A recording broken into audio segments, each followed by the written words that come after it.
Hello everyone, welcome to निपुण smart शाला channel. उम्मीद करती हूँ आप सभी स्वस्थ हैं और मस्त हैं।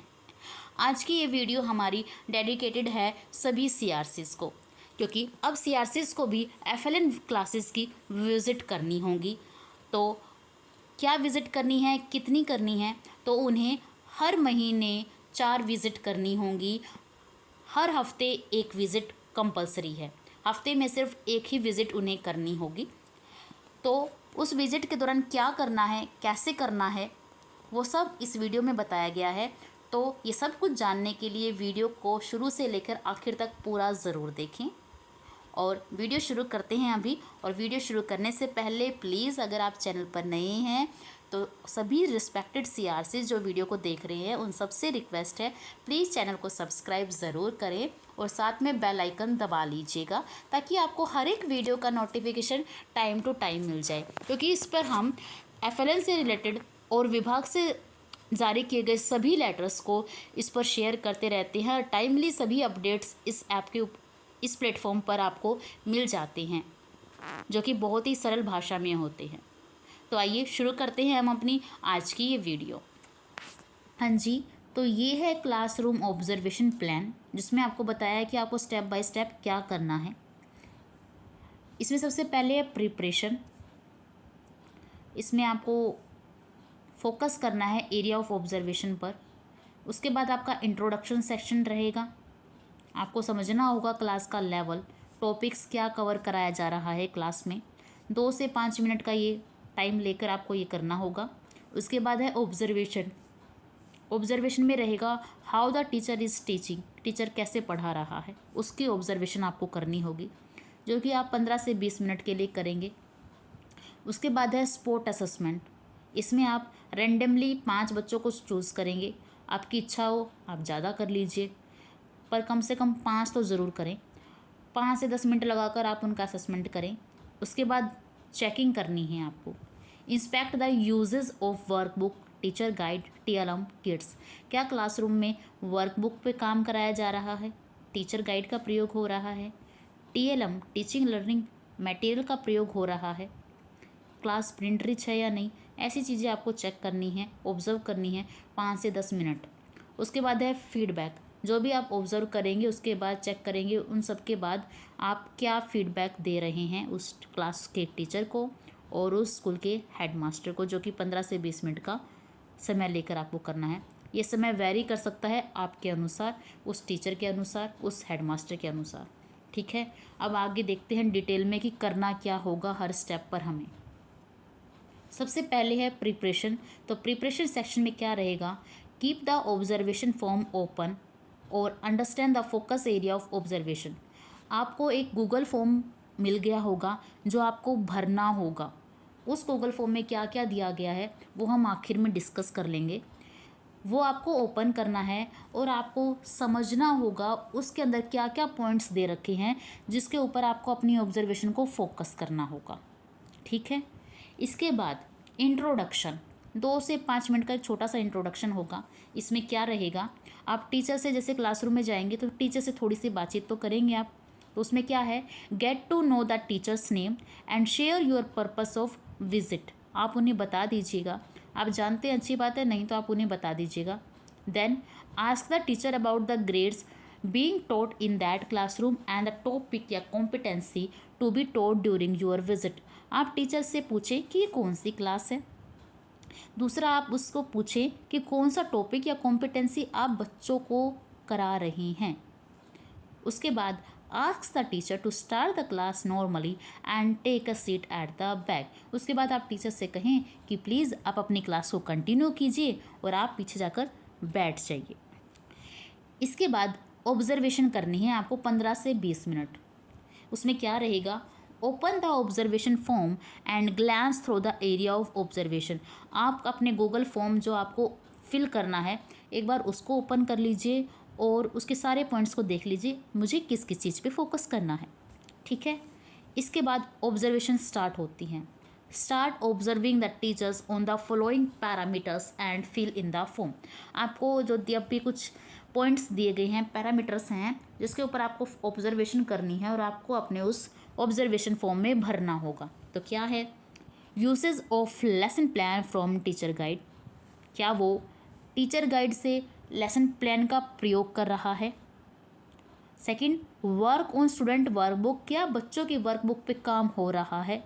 हो सकता है उस दिन ना हो रहा हो, टीचर सिर्फ बोर्ड पे काम करा रहा हो या एक्टिविटी से, लेकिन आप पीछे वाला उठाकर देख सकते हैं, क्या पिछले वाले दिन पे हुआ था, उससे पीछे वाले दिन पे हुआ था।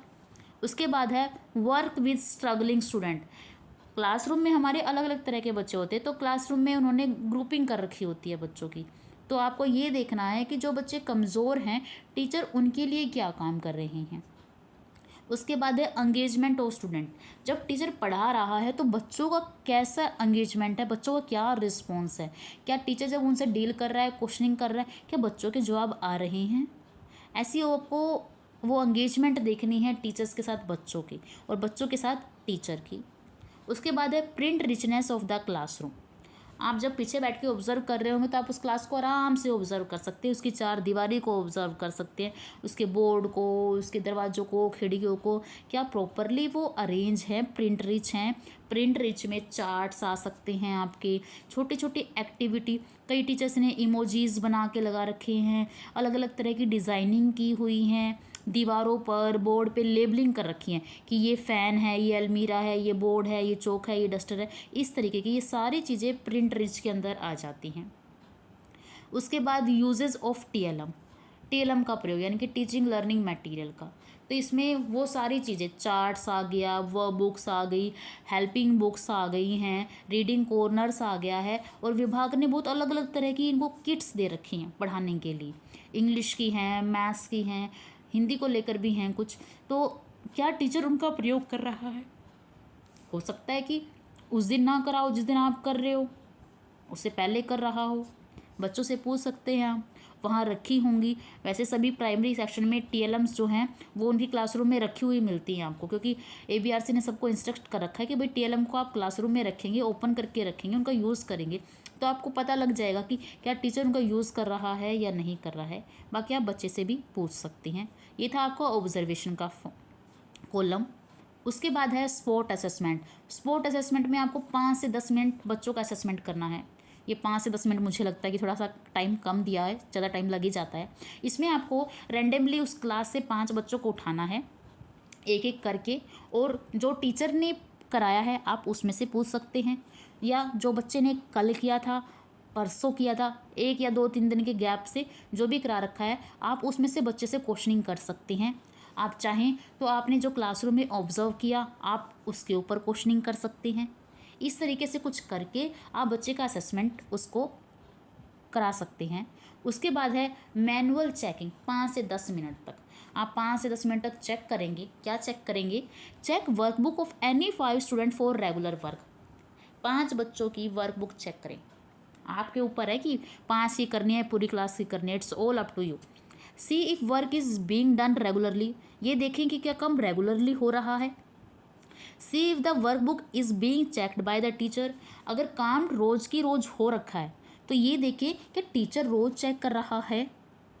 दूसरी बात, जब आप ये देखेंगे कि टीचर चेक कर रहा है तो आप ये ज़रूर देखें कि टीचर ने उसके नीचे साइन किया हुआ है, क्या साइन करके डेट डाली हुई है, क्योंकि उस डेट से ये हो जाता है कि हाँ भाई ये काम इस दिन हुआ था, टीचर ने इस दिन चेक किया था, ताकि हमें पता लग जाए कि वो गैप क्या है। मान लो आज 3 तारीख को टीचर ने चेक कर रहा है, उसके बाद 7 तारीख को चेक कर रहा है, बीच का कहाँ गायब है। उस डेट से हमें ये बेनिफिट हो जाता है कि टीचर डेली बेसिस पे उसकी ऑब्जर्वेशन कर रहा है, बच्चे की वर्कबुक चेक हो रही हैं। उसके बाद टीचर गाइड में क्या देखें? See if the latest periodic assessment tracker has been filled और note for all the children. Teacher guide में जब आप देखेंगे तो वहाँ पर एक ट्रैकर दिया गया है, और उस ट्रैकर में क्या है, एक तरफ बच्चे का नाम है और एक तरफ कॉम्पिटेंसी कोड लिखी हुई हैं कि ये कॉम्पिटेंसी बच्चे ने सीख ली है या नहीं। अगर वो कॉम्पिटेंसी सीख ली है तो टीचर वहाँ पे टिक कर देगा कि हाँ सीख ली है, नहीं सीखी है तो उसे ब्लैंक छोड़ देगा। इस तरीके का ट्रैकर है। तो आप जब दिखे कि वर्कबुक चेक है और वीकली असेसमेंट, साप्ताहिक आंकलन मैंने सीख लिया नाम से होगा 5वें दिन पर, आप जब वर्कबुक खोलेंगे तो वहाँ पर ऊपर आएगा सप्ताह, नीचे आएगा दिन, दिन 1, दिन 2, दिन 4, दिन 5, तो 5वें पे आता है साप्ताहिक आकलन। तो उस आकलन को करने के बाद टीचर को वो ट्रैकर भरना होता है। तो आप जिस दिन का देख रहे हैं उस दिन का ये कह दे टीचर को कि मुझे ट्रैकर दिखा दीजिए कि आपने इसको फिल कर रखा है या नहीं कर रखा है। इतना ही आपको उसमें करना है। उसके बाद सी if the teacher mark there signature against daily lesson plan. जो बात मैंने पहले कही वही देखनी है कि क्या टीचर डेली उसके लेसन प्लान के ऊपर साइन कर रहा है या नहीं। जैसे वर्कबुक में चेक करके साइन कर रहा है ना, क्या टीचर वैसे ही अपने लेसन प्लान में साइन कर रहा है। ये सिर्फ हिंदी के लिए है, इंग्लिश और मैथ में ऐसा कुछ नहीं है। उसके बाद बात करते हैं फीडबैक पर। फीडबैक के बारे में बात करें तो share your observation with the teacher, यानी कि आपने जो इतने देर से आपने जो भी ऑब्जर्व किया है, अब बात है उसको शेयर करने की टीचर के साथ कि ये है वो है। जो भी ऑब्जर्वेशन की आपको लगता है कि टीचर जो टॉपिक पढ़ा रहा था और आपके दिमाग में कोई और इंटरेस्टिंग आइडिया आ गया या कोई एक्टिविटी ऐसी आ गई कि ये एक्टिविटी अगर कराई जाती तो बच्चा जल्दी समझ जाता, तो आप उसको वो बता सकते हैं, क्लासरूम में करके दिखा सकते हैं। सेकेंड है encourage a teacher to teach as per the lesson plan and use academic material accordingly। अगर टीचर लेसन प्लान यूज़ नहीं कर रहा है, एकेडमिक मटेरियल जो मिले हैं यानी कि प्रिंट जो मटेरियल हैं, TLMs जो हैं, अगर टीचर यूज़ नहीं कर रहा है तो आप उसे इनकरेज करें, प्रोत्साहित करें, उसे कहें कि उनका प्रयोग वो करें। उसके बाद when app access is provided discuss the automatically generated feedback with the teacher।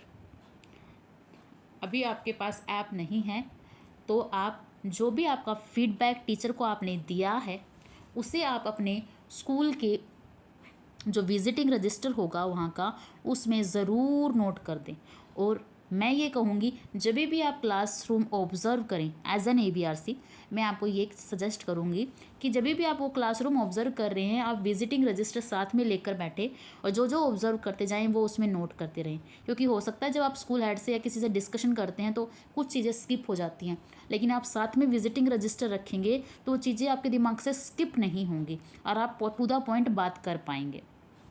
और वो फीडबैक देने के बाद उस टीचर के साइन ज़रूर करा लें ताकि उस टीचर को भी नोट हो जाए कि हाँ ये चीज़ें हुई थी और ये मैंने खुद ने साइन किए थे, ताकि जब आप नेक्स्ट टाइम जब भी उस स्कूल को ऑब्ज़र्व करें, उस क्लास को ऑब्ज़र्व करें, तो आपको पता रहे कि मैंने पिछली बार ये चेक किया था, ये मैंने उनको इंस्ट्रक्शन दी थी, ये फीडबैक तौर पे किया था, क्या टीचर ने उस पर काम किया। तो आपको बहुत ईजीली पता लग जाएगा कि हाँ, वो हर चीज़ को आप अपने माइंड में तो नहीं रख सकते, तो उसकी हेल्प से आप बहुत आसानी से पहचान पाएंगे कि क्या था क्या नहीं था। ऑब्जर्वेशन फॉर्म भरने के लिए आप अपने ब्राउज़र में क्रोम में या गूगल पे जाके जो लिंक आपको दिया गया है उसे कॉपी करके वहाँ पर पेस्ट कर दें और उसे ओपन कर लें। आपके सामने कुछ ऐसा इंटरफेस खुल के आएगा। उसके बाद आप अपना ईमेल एड्रेस डाल दीजिए यहाँ पर, उसके बाद नेक्स्ट कर दीजिएगा।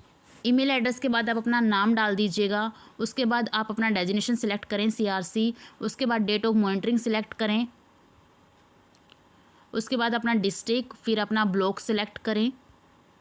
उसके बाद आप क्लस्टर का नाम डालेंगे, फिर क्लस्टर का UDIS कोड डालेंगे। उसके बाद आप स्कूल का नाम लिखें। उसके बाद UDIS कोड लिखें।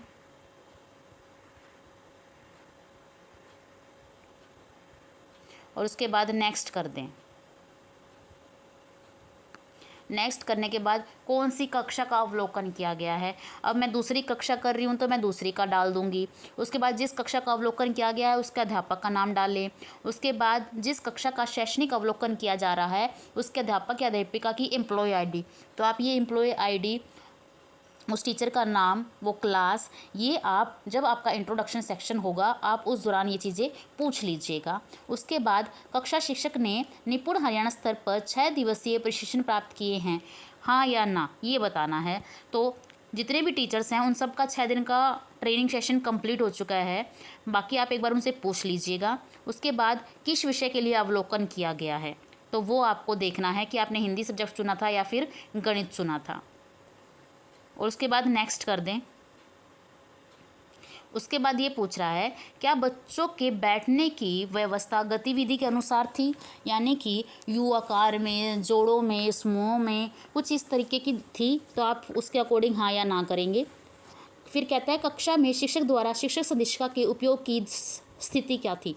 मतलब शिक्षिका संदेशिका जो है उसमें स्टेप बाय स्टेप दे रखे हैं कि अब ये कराना है, अब ये कराना है। तो क्या टीचर उसका प्रयोग ठीक से कर रहा था? तो वो आपको ऑब्जर्व करके डालना है कि वो सभी चरणों का प्रयोग कर रहा था या फिर कुछ का। इसीलिए आपसे कहा गया था कि आप जब भी ऑब्जर्वेशन करें तो आप टीचर गाइड को साथ में लेकर बैठे और जो टीचर टॉपिक करा रहा है उससे पूछ लें कि ये टॉपिक कहाँ पर है और उसको खोल कर बैठे। उसके बाद कक्षा में शिक्षक द्वारा शिक्षक संदेशिका में उपयोग की स्थिति, यानी कि किस तरीके से वो शिक्षक संदेशिका का उपयोग कर रहा था। पहला ऑप्शन में उपलब्ध नहीं थी, यानी कि अवेलेबल नहीं है। उपलब्ध है लेकिन इस्तेमाल नहीं कर रहा है। फिर कह रहे हैं कि उपयोग तो किया जा रहा है लेकिन पाठ योजना का चरणबद्ध तरीके से पालन नहीं किया जा रहा, यानी कि स्टेप बाय स्टेप यूज़ नहीं कर रहे हैं जो लेसन प्लान में बताया गया है। फिर कह रहे हैं शिक्षक संदेशिका से पाठ योजना का चरणबद्ध तरीके से पालन किया जा रहा है लेकिन शिक्षक पाठ योजना के लिए तैयारी करके नहीं आया, यानी कि वो स्टेप तो सारे फॉलो कर रहा है लेकिन उसने अच्छे से प्लानिंग नहीं करके आया वो। उसके बाद वो कह रहा है शिक्षक संदेशिका से पाठ योजना का चरणबद्ध तरीके से पूरी तैयारी के साथ पालन किया गया है। अगर टीचर पूरी तरीके से फॉलो कर रहा है तो आप इसे टिक करें। क्या कक्षा के दौरान शिक्षक का क्या क्या कर रहा था? तो आप इसमें देखना है कि क्या कर रहा था। इसमें आप एक से ज़्यादा ऑप्शन चुन सकते हैं। शिक्षक योजना और गतिविधि में सुझाए गए ठोस वस्तुओं जैसे कि पोस्टर, गणित किट, वर्क कार्ड, इनका प्रयोग कर रहा था। बच्चों को अपनी बात रखने और प्रश्न करने का अवसर दे रहा था। बच्चों को गतिविधि पूरा करने के लिए शिक्षण योजना के अनुसार प्राप्त समय दे रहा था। जो भी वो कर रहा था आप उसके अनुसार उसे चूज़ कर लें। उसके बाद शिक्षक अवधारणा की समझ, यानी कि संख्या ज्ञान, जोड़ घटाव, पैटर्न की समझ आदि बनाते समय क्या क्या कर रहा था, यानी कि जब वो बच्चों को ऐसा कुछ करा रहा है तो वो क्या कर रहा था। मैंने यहाँ पे मैथ का सब्जेक्ट चुना है इसलिए ये क्वेश्चन मैथ से रिलेटेड आ रहे हैं। जब आप हिंदी चुनेंगे तो आपको हिंदी से रिलेटेड आएंगे। कह रहा है कि आपने टीचर स्पष्ट उदाहरण दे रहा था, निर्देश दे रहा था, ठोस वस्तु और गतिविधियों द्वारा अवधारणा को मूर्त से अमूर्त समझा रहे थे, बच्चों को गतिविधि करके सिखा रहे थे। जो भी आपको ऑब्जर्वेशन लगे आप लिख दीजिएगा, यानी कि टिक कर दीजिएगा। क्या गतिविधि को शिक्षक संदेशिका में वर्णित शिक्षण योजना के चरणों के अनुसार कराया गया था, यानी कि जो एक्टिविटी करा रहा है टीचर, क्या जो टीचर गाइड है उसके अंदर जो हर उस एक्टिविटी को लेकर स्टेप दिए गए हैं उसके अनुसार कर रहा था टीचर, हाँ या फिर ना। तो एक जो भी हो आप वो क्लिक कर दें। अब है बच्चों की सहभागिता। आपको बच्चों के बारे में ऑब्जर्व करके लिखना है। कक्षा में गतिविधि के दौरान बच्चों की क्या प्रतिभागिता रही है, यानी कि बच्चे कितना इन्वॉल्व रहे हैं। 70% से ज़्यादा, 70% से कम, या शिक्षक ने अभ्यास के मौके नहीं दिए, जो भी आपको सही लगे। शिक्षक कार्यपत्रक में दिए गए प्रश्नों को हल करने के लिए, यानी कि जो वर्कशीट दी गई है उसमें टीचर ने जो क्वेश्चन दिए हैं क्या बच्चे उसको सोल्व कर पा रहे हैं, बच्चों को उदाहरण के साथ स्पष्ट निर्देश दे रहे हैं, उसको हल कराने के लिए बच्चों को अपनी बात रखने या प्रश्न करने के अवसर दे रहे हैं, बच्चों को प्रश्न हल करने के लिए शिक्षण योजना के अनुसार पर्याप्त समय दे रहे हैं। जो भी हो आप उसे टिक करें। कार्यपत्रक में दिए गए प्रश्नों को हल करते समय बच्चों के कार्य का अवलोकन कर रहे हैं, यानी कि जब बच्चे उनको जो काम दिया गया है वो हल कर रहे हैं उन क्वेश्चंस को मैथ के, तो उस समय टीचर क्या कर रहा है, क्योंकि उस टाइम पे तो टीचर क्या करेगा, फ्री होगा, तो उस फ्री टाइम में वो क्या कर रहा है, बच्चों के कार्य का अवलोकन कर रहा है, बच्चों को कार्यपत्रक पूरा करने के लिए आवश्यकता के अनुसार मदद कर रहा है। कुछ बच्चे होंगे जिनकी मदद की जरूरत है उनकी मदद कर रहा है, या फिर क्लास में बच्चे काम कर रहे हैं उसको अवलोक कर रहा है। उसके बाद है गणित की कक्षा में कार्य करने के अवसर। बच्चे गतिविधि के दौरान अर्थपूर्ण तरीके से काम कर रहे हैं, जैसे संख्या की समझ, मूर्त वस्तुओं के साथ संख्या को समझना, जोड़ घटाव करना, इनकी समझ। बच्चे शिक्षक के पीछे पीछे गतिविधि को दोहरान कर रहे हैं, बोर्ड पर लिखी चीज़ों को उतार रहे हैं, या बच्चे खाली बैठे हैं और टीचर का इंतज़ार कर रहे हैं। जो भी आपको ऑब्जर्वेशन में लगे आप वो टिक करें। क्या कक्षा में प्रिंट सामग्री का प्रदर्शन किया गया, यानी कि प्रिंट रिच सामग्री है या नहीं। पहला ऑप्शन है कि सामग्री व्यवस्थित है और बच्चों की पहुंच में है। दूसरा है कि सामग्री तो लगी हुई है लेकिन बच्चों की पहुंच में नहीं, क्योंकि कई टीचर क्या करते हैं बहुत ऊंचा लगा देते हैं कि वो बच्चे वहां तक ना उनकी नज़र पहुंच पाती है ना उनका हाथ पहुंच पाता है यूज़ करने के लिए। फिर कहते हैं कि कक्षा में कोई प्रिंट सामग्री प्रदर्शित नहीं है, यानी कि कोई भी नहीं लगाई गई। जो भी हो आप ऑब्जर्व करके क्लासरूम को उसको टिक कर सकते हैं। कक्ष में प्रिंट सामग्री के उपयोग की स्थिति, क्या सिचुएशन थी, क्या कंडीशन थी। कक्षा में प्रिंट व गतिविधि के लिए सामग्री उपलब्ध थी और शिक्षण प्रक्रिया के दौरान आवश्यकता अनुसार इनका काम प्रयोग किया जा रहा था। कक्षा में प्रिंट व गतिविधि के लिए सामग्री उपलब्ध थी लेकिन शिक्षण प्रक्रिया में इसका उपयोग नहीं किया गया। कक्ष में कोई प्रिंट सामग्री थी ही नहीं। जो भी दिखे आपको ऑब्जर्वेशन में भर दो। फिर कह रहा है पिछड़ रहे बच्चों के साथ अलग से कार्य। शिक्षक को नहीं पता कि कौन से बच्चे पिछड़ रहे हैं और कोई सुधारात्मक कार्य नहीं करवाया जा रहा। या फिर शिक्षक को पता है कि कौन कौन बच्चे पिछड़ रहे हैं लेकिन कोई सुधारात्मक कार्य नहीं करवाया जा रहा। शिक्षक अपने हिसाब से उनको सुधारात्मक कार्य यानी कि रेमेडियल कार्य करवा रहा है। शिक्षक संदेशिका एवं कार्य पुस्तिका के उचित इस्तेमाल द्वारा सुधारात्मक कार्य करवा रहा है। पिछड़ रहे बच्चे यानी कि जिनकी कॉम्पिटेंसी लो है, उन्होंने उनकी क्लास में जो कराया जा रहा है वो नहीं सीखा है, वो बच्चे की बात कर रहा है। अब है कार्य पुस्तिका की चेकिंग। विद्यालय में कार्य पुस्तिका उपलब्ध नहीं है, 2 हफ्ते से कार्य नहीं हुआ है। पिछले 2 हफ्तों का कार्य पुस्तिका में काम तो हुआ है परंतु शिक्षक ने चेक नहीं किया है। पिछले 2 हफ्तों में काम तो हुआ है परंतु शिक्षक द्वारा ठीक से चेक नहीं किया गया है।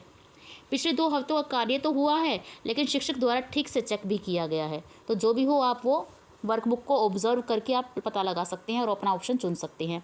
उसके बाद है स्किल पासबुक भरना। तो स्किल पासबुक सब टीचर्स ने भर ली हैं, जहाँ तक हम जानते हैं ABRCs को पता है। बाकी आप उन टीचर से पूछ सकते हैं, कुछ शिक्षक स्किल पासबुक मंगा भी सकते हैं आप उनसे। उसके बाद आप नेक्स्ट कर दीजिए। उसके बाद अदर एक्टिविटीज़ इन स्कूल। क्या हेडमास्टर द्वारा एफएलएन कक्षाओं का अवलोकन किया जाता है? अगर वो कहते हैं हाँ किया जा रहा है, तो आप एक बार उनसे उनकी डायरी मांगे कि आपने क्या अवलोकन किया है, और उनके वो डायरी को देखकर आप हाँ या ना कर दीजिएगा। क्या विद्यालय में जो क्लास आपने चेक करी है उसमें इस महीने की PTM आयोजित किया गया है? मतलब क्या टीचर्स ने PTM ऑर्गेनाइज़ कराई है इस महीने, हाँ या ना? मोस्टली क्या होता है हमारे इधर, PTM तो हम बुलाते ही रहते हैं, और लेकिन जो पेरेंट्स होते हैं वो हर रोज़ कोई ना कोई आता ही रहता है, इसलिए आप उसे हाँ में लिख सकते हैं। उसके बाद है विद्यालय में अवलोकित कक्षा के PTM आयोजन की तिथि। यदि इस महीने में नहीं की गई है तो सबसे लास्ट वाली जो थी आप उसको भी लिख सकते हैं। तो आप जो भी डेट सिलेक्ट करना चाहें वो सिलेक्ट कर दें। क्या विद्यालय में इस महीने SMC बैठक आयोजित हुई है? इस महीने नहीं हुई थी। अगर हुई है तो हाँ करें, नहीं तो नहीं। विद्यालय में इस महीने SMC बैठक का आयोजन किस तारीख को हुआ था? अगर इस महीने नहीं हुई थी तो आपकी लेटेस्ट जो थी यानी कि जो लास्ट जो थी आप उसकी डेट को सिलेक्ट करें और उसको सेट कर दें। क्या आज विद्यालय में SMC के सदस्यों से बातचीत हुई? अगर वो आए हुए हैं और उनसे कन्वर्सेशन हो रही है तो आप टिक कर दीजिए यस, नहीं तो आप कर दीजिएगा नो। अवलोकनकर्ता द्वारा एक समग्र टिप्पणी यानी कि एक एक्सप्लेनेशन पूरी की पूरी ऑब्जर्वेशन की। क्या आपको अच्छा लगा, क्या आपने फीडबैक दिया, क्या आपको कमियां नज़र आई, वो सारी की सारी आप इसके अंदर लिख दीजिएगा जो भी है, और उसके बाद आप इसे सबमिट कर दीजिएगा। हाँ जी, तो ये था CRC को FLN विजिट के दौरान क्या करना है, कैसे करना है। इसमें हमने आपको ऑब्जर्वेशन करनी है जब आप क्लास में जाएंगे, स्टेप बाय स्टेप बता दिया है। और उसके बाद ऑब्जर्वेशन के दौरान जब आप कर रहे होंगे आपको क्या ऑब्जर्वेशन फॉर्म में भरना है, वो सारी चीज़ें भी हमने बता दी हैं। इस ऑब्जर्वेशन फॉर्म का लिंक आपको इसी वीडियो के डिस्क्रिप्शन बॉक्स में मिल जाएगा।